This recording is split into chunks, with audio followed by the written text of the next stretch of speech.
60 volt ଆଉ 24 ampere battery ତିଆରି କରିବା ପାଇଁ 76ଟା ଲିଥିୟମ ଫସଫେଟ୍ ବ୍ୟାଟେରୀ ଏଇଠି ଆବଶ୍ୟକ ରହିଛି। ତା ଛଡା ଆଉ କଣ ଦରକାର ରହିଛି ମୁଁ ଆପଣଙ୍କୁ ଦେଖାଇ ଦଉଛି। ଆମକୁ ହୋଲ୍ଡର ଦରକାର ଅଛି। 4 ଫୋଲ୍ଡରରେ ହବ, ଯେହେତୁ ଏଇଟା 12 ଇଞ୍ଚ ହାଇଟ୍ ହବ। ତାଙ୍କର ଲିଥିୟମ ଆୟନ ବ୍ୟାଟେରୀ ଥିଲା, ଏଇଠି ଲିଥିୟମ ଆୟନ ବ୍ୟାଟେରୀ ମୁଁ ଦେଖାଇ ଦଉଛି। ଏଇ ଟାଇପ ର ବ୍ୟାଟେରୀ ସେ ସାରଙ୍କର ଥିଲା, ସେ ତାକୁ ଚେଞ୍ଜ କରିକି ଲିଥିୟମ ଫସଫେଟ୍ କୁ କନଭର୍ଟ କରୁଛନ୍ତି। ଗୋଟେ ବ୍ୟାଟେରୀ ପ୍ୟାକ୍ ତିଆରି କରିବା ପାଇଁ ପାଖାପାଖି 2 ରୁ 3 ଘଣ୍ଟା ସମୟ ଲାଗିବ। ତ ପୁରା 2 ରୁ 3 ଘଣ୍ଟା ଭିଡ଼ିଓକୁ ମୁଁ ଆପଣଙ୍କୁ ମାତ୍ର 7 ରୁ 8 ମିନିଟ୍ କିମ୍ବା 10 ମିନିଟ୍ରେ ଦେଖାଉଛି। ମୁଁ ଗୋଟେ ରିକ୍ୱେଷ୍ଟ କରିବି ପୁରା ଭିଡ଼ିଓକୁ ଆପଣମାନେ ଦେଖନ୍ତୁ, ବୁଝନ୍ତୁ। ତ ଫ୍ୟୁଚରରେ ଯେତେବେଳେ ଇଲେକ୍ଟ୍ରିକ୍ ଭାଇକଲ୍ ତ ପୁରା ମାନେ ଇଭିର ପୁରା ବର୍ତ୍ତମାନ ଆଗକୁ ଜମାନା ହେବାକୁ ଯାଉଛି। ପୁରା ଇଲେକ୍ଟ୍ରିକ୍ ଭାଇକଲ୍ ହିଁ ମାର୍କେଟରେ ଭର୍ତ୍ତି ହେଇଯିବ। ସେତେବେଳେ ନିଶ୍ଚିତ ଭାବେ ଆପଣ ୟାକୁ ଗୋଟେ ବିଜନେସକୁ ମଧ୍ୟ ନେଇପାରିବେ। ଏଇ ବ୍ୟାଟେରୀ ପ୍ୟାକ୍ ତିଆରି ହେଲା ପରେ ଆର ଯୋଉ ମାଇଲେଜ ରହିବ ପାଖାପାଖି 50 ରୁ 55 ପର୍ଯ୍ୟନ୍ତ ଆର ମାଇଲେଜ ରହିବ ଥରେ ଚାର୍ଜରେ। ଆର ଯୋଉ ଲଙ୍ଗଜିଭିଟି ରହିବ 2000 ଚାର୍ଜିଂ ସାଇକେଲ ପାଖାପାଖି 6 ରୁ 7 ବର୍ଷ ପର୍ଯ୍ୟନ୍ତ ଆର ଲଙ୍ଗଜିଭିଟି ରହିବ। ଏ ଯୋଉ ବ୍ୟାଟେରୀ ଦେଖୁଛନ୍ତି ଇଏ ଲିଥିୟମ ଆୟନ ବ୍ୟାଟେରୀ ଅଛି, ଯାହାକୁ କି ସର୍ଟରେ ଏନଏମସି କୁହାହଉଛି। ତ ଆର ସାଇଣ୍ଟିଫିକ ନେମ୍ ହଉଛି ନିକେଲ ମ୍ୟାଙ୍ଗାନିଜ କୋବାଲ୍ଟ।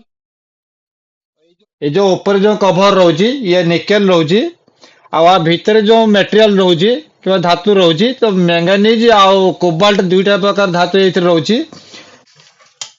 ଦେଖନ୍ତୁ ଯେହେତୁ ଏଇଟା 6000 mAh ର ବ୍ୟାଟେରୀ ରହୁଛି, ଆମକୁ 24000 mAh କୁ ଆଣିବା ପାଇଁ ହେଲେ ଚାରିଟାକୁ ପାରାଲାଲ ପ୍ରଥମେ କରିବା ପାଇଁ ପଡିବ। ତ ଏଇଠି ପ୍ରଥମେ ଚାରିଟା ପାରାଲାଲ ରେ ରଖିବେ।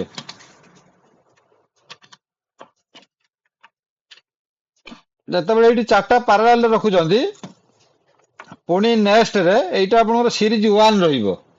ସିରିଜ 1 ରହିବ ଏଇଟା। ତ ସିରିଜ 2 କୁ ଯେତେବେଳେ ଯିବ, ପୁଣି ଏମିତି ତାକୁ ଏଇଟା ଯେତେବେଳେ ପଜିଟିଭ ଉପରେ ରଖୁଛନ୍ତି, ନେଗେଟିଭ ପୁଣି ଉପରକୁ ରଖିବେ। ସେକେଣ୍ଡରେ ପୁଣି ନେଗେଟିଭ ରଖିବେ।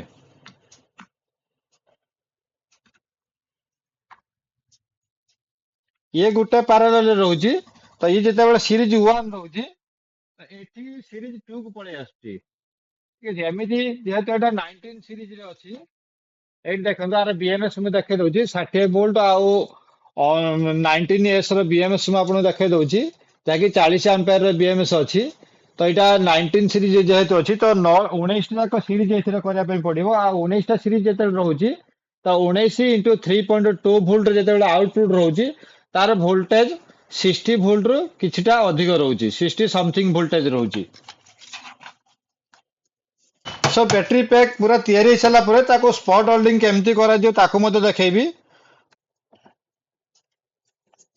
এইটা ଆପଣ ଦେଖି ନିଅନ୍ତୁ, ଇଏ ସିରିଜ 1 ରେ ରହିଛି। ତ ଏଇଟା ଗୋଟେ ପାରାଲାଲ ରହିଛି ଚାରିଟା ଯେତେବେଳେ ପାରାଲାଲ ରହୁଛି 24000 mAh ଏଇଠି ଆଉଟପୁଟ ବାହାରୁଛି। ଇଏ ଯେତେବେଳେ ସିରିଜ ପୁଣି 2 ରହୁଛି ଏପଟେ, ତାପରେ ପୁଣି ସିରିଜ 3, ସିରିଜ 4, ସିରିଜ 5, ଏମିତି 19 ଯାକ ସିରିଜ ରହିବ। ଯୋଉମାନଙ୍କର 60 ଭୋଲ୍ଟ 24 ଆମ୍ପିୟର ଲଗେଇବା ପାଇଁ ଚାହୁଁଛନ୍ତି, ଯୋଉମାନଙ୍କର ଇଲେକ୍ଟ୍ରିକ ଗାଡି ଅଛି, ବ୍ୟାଟେରୀ ଖରାପ ହେଇଯାଇଛି, ତ ସେମାନେ ଜାଣି ପାରୁନାହାନ୍ତି ଯେ କେତେ ସାଇଜ ରେ ବ୍ୟାଟେରୀ ଲାଗିବ। ମୁଁ ଆର ସାଇଜ ମଧ୍ୟ ମାପିକି ଆପଣଙ୍କୁ ଦେଖେଇ ଦଉଛି। ୟାର ଯୋଉ ଲେନ୍ଥ ରହିଛି 7 ଇଞ୍ଚ ୟାର ଲେନ୍ଥ ରହିଛି। ତ ୱେଡଥ ରହିଛି ୟାର 6 ଇଞ୍ଚ ରୁ ମଧ୍ୟ କମ ରହିଛି, 5.5 ଇଞ୍ଚ ୟାର ୱେଡଥ ରହିଛି। ଆଉ ଆର ଯୋଉ ହାଇଟ ରହିବ ପାଖାପାଖି 12 ଇଞ୍ଚ ୟାର ହାଇଟ ରହିବ, 12 ଇଞ୍ଚ ପାଖାପାଖି ହାଇଟ ରହିବ। ପୁରା ହାଇଟ ହେଲେ ମୁଁ ଆପଣଙ୍କୁ ଦେଖେଇଦେବି କେତେ ଇଞ୍ଚ ୟାର ହାଇଟ ରହୁଛି। এইটা ଗୋଟେ ଫୋଲ୍ଡରରେ ଯାଇଛି, ଫୋଲ୍ଡର 1। ଏମିତି ଆମକୁ ଚାରିଟା ତିଆରି କରିବା ପାଇଁ ପଡିବ, ଯେହେତୁ ଡାଇମେନସନ ଏଇଆ ଥିଲା ତ ସାରଙ୍କର, ତେଣୁ ସେଇ ଡାଇମେନସନ ଅନୁସାରେ ହିଁ ବ୍ୟାଟେରୀକୁ ତିଆରି କରାହଉଛି।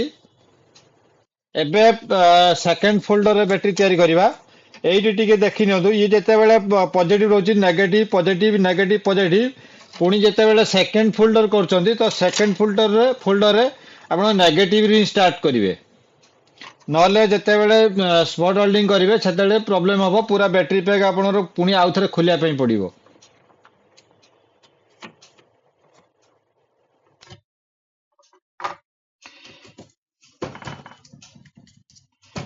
এইটি ମୁଁ 6 ସିରିଜରେ ନେଗେଟିଭ କୁ ନେଇଛି, ତ 7 ସିରିଜରେ ପୁଣି ପଜିଟିଭ କୁ ନେବେ।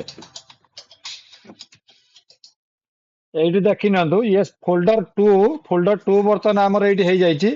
ଯେତେବେଳେ ଫୋଲ୍ଡର 1 ରେ ଯେତେବେଳେ ପଜିଟିଭ ରେ ଏଣ୍ଡିଂ ହଉଥିଲା ତ ଫୋଲ୍ଡର 2 ରେ ପୁଣି ନେଗେଟିଭ ରେ ଷ୍ଟାର୍ଟିଂ ହଉଛି, ପୁଣି ପଜିଟିଭ ରହୁଛି ତ ନେଗେଟିଭ ରହୁଛି, ପଜିଟିଭ ରହୁଛି ଏବଂ ନେଗେଟିଭ ରେ ଏଇଠି ପୁଣି ଏଣ୍ଡ ରହୁଛି। ଏବେ ଫୋଲ୍ଡର 2 କୁ ଆମେ ବନ୍ଦ କରିଦବା ଫୋଲ୍ଡର ଦେଇକି।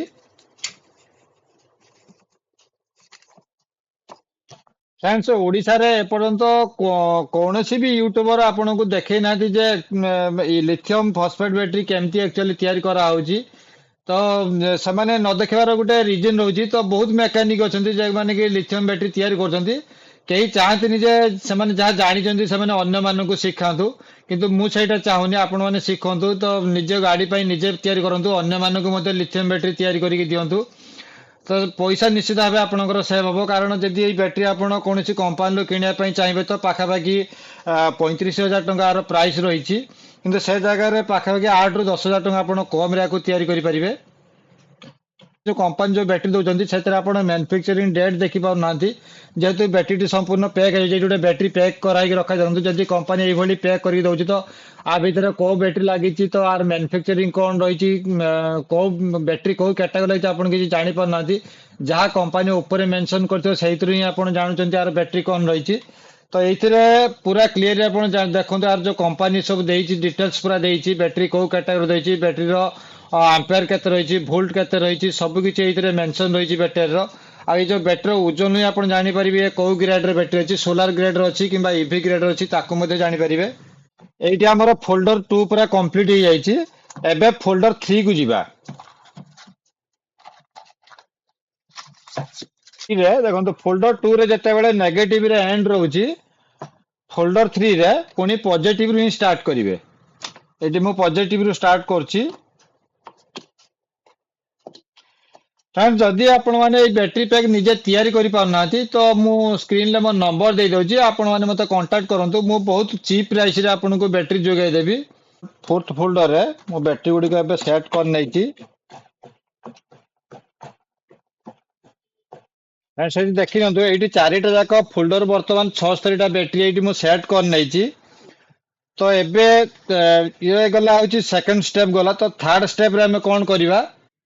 फ्रेंड्स, एबे निकल स्ट्रिप केमती लगा जीवो मु आपन को देखाउची। एटी देखंतु सब जो चारिटा फोल्ड रे जो बैटरी तैयारी करा होची, तो ये निकल स्ट्रिप मु लगे सारची। तो केमती निकल स्ट्रिप लगा होची एटी मु देखाई दउची।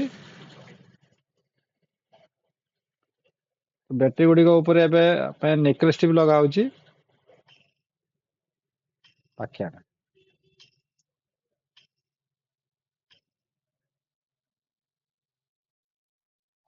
आपरे बैटरी को हमें बैलेंसिंग करवा। तो बैलेंसिंग केमती करा जीवो ताकू मते मु देखेबी।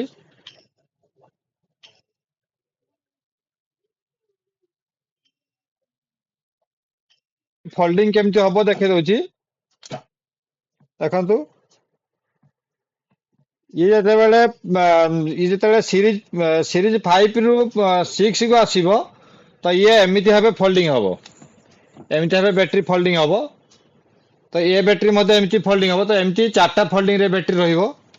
कैप्टन टैप मार साला परे तो तापरे इपोक्सी शीट लगा जो एमती। इपोक्सी शीट एच में लगा होजी। ये फाइबर आ काचर मिश्रण रे शीट तयार होजी, जेहेतु ये इन्सुलेटेड शीट अछि, एथरे निया लागिवार मध्ये चांस नाही। तो ये शीट लगे साला परे ताको केमती फोल्डिंग करा जाऊ म आपन देखे दउची।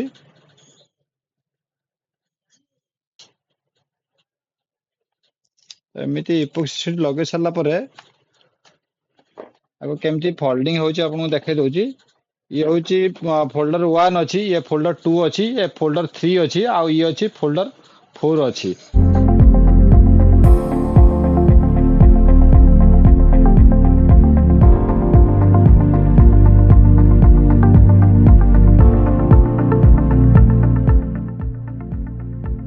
सीरीज 16,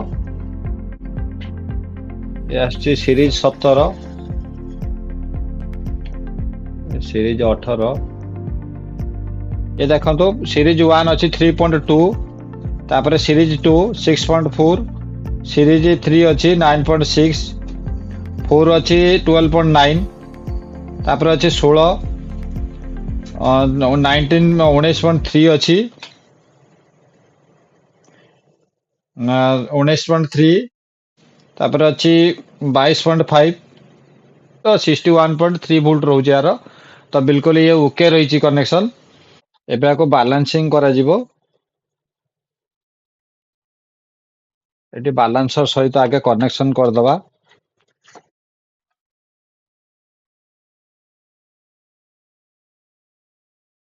तो ये कनेक्ट करिवे ठीक है ये कनेक्ट कला परे ये वोल्टेज रही 61.149 यार वोल्ट रही तो आपको आम ए बैलेंसिंग करबा तो बैलेंसिंग करबा पे जो इक्वलाइजिंग अछि तो इक्वलाइजिंग के एटी ऑन कर देबे ऑन कर देला आ जो अछि ग्रीन लाइट जळिबो मींस आप बैलेंसिंग स्टार्ट हे जिवो एटी बैलेंसिंग बर्तन स्टार्ट हे गेला ए देखो एटी ग्रीन लाइट जळला तो एटी बैलेंसिंग बर्तन स्टार्ट हे गेला तो जेतेले कंप्लीट हे जिवो एटी स्टेटस रे एटी कंप्लीट लिखिवो आ जदि बैटरी कोन सीरीज रे बैटरी खराब हे थांता तो एटी लिखि थांता बैटरी को सीरीज रे बैटरी प्रॉब्लम अछि एटी देखै थांता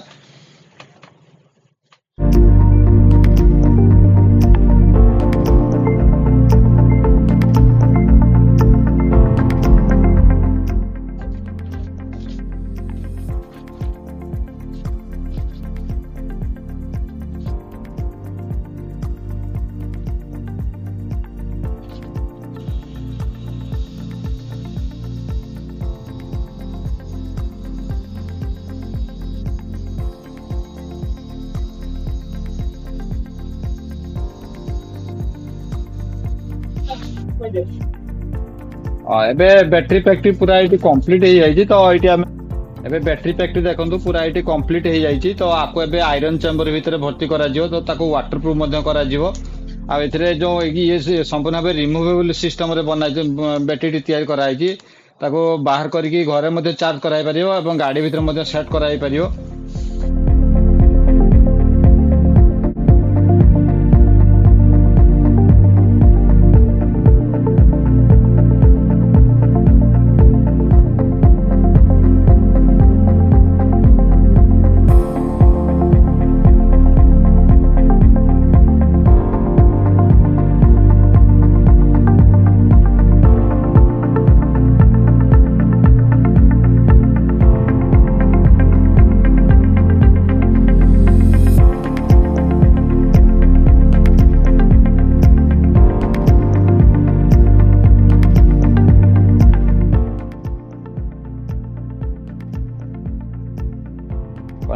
कनेक्शन हो जाइए पॉजिटिव रे बाकी ये नेगेटिव रे कनेक्शन हम ये जो पॉइंट अच्छी देखो ये पॉइंट ऊपर को रही आ ये जो पॉइंट तल को रही ये एमती ही कनेक्शन हम